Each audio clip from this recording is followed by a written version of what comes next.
2025-26 आर्थिक वर्ष में राज्य बजेट रे 16टी नुआ योजनार घोषणा करछंती मुख्यमंत्री मोहन माझी।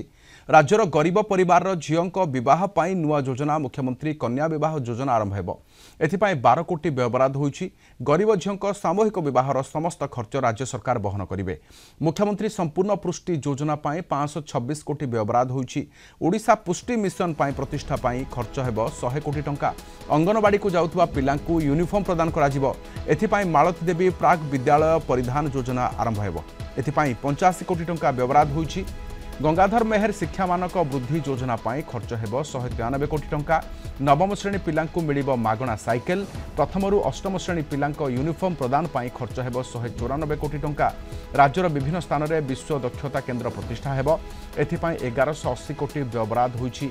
कृषि भित्तिक ज्ञान कौशल आईटी आईटीईएस एवं सेमी कंडक्टर प्रयोग उपरे तालीम प्रदान कराजिबो। नुआ ओडिशा योजना पाई 135 कोटी। श्री जगन्नाथ दर्शन योजना पाई 30 कोटी।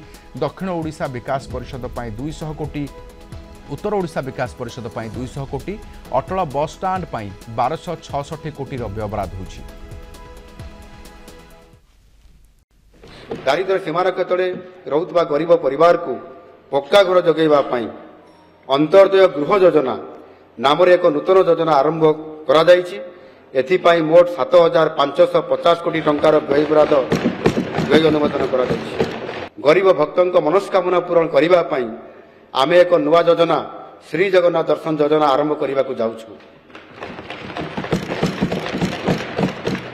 प्रत्येक जिला सदर महकुमार श्री जगन्नाथ दर्शन स्वतंत्र बस रे गरीब भक्त माने मागणारे पुरी आसी श्री जगन्नाथ महाप्रभु दर्शन करने सह महाप्रसाद सेवन करें। एथिपाई बजेट 30 कोटी टंकार व्यय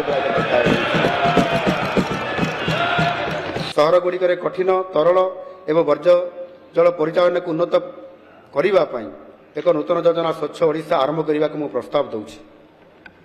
यह 261 कोटी टंका व्यय बरादर प्रस्ताव रखुछि।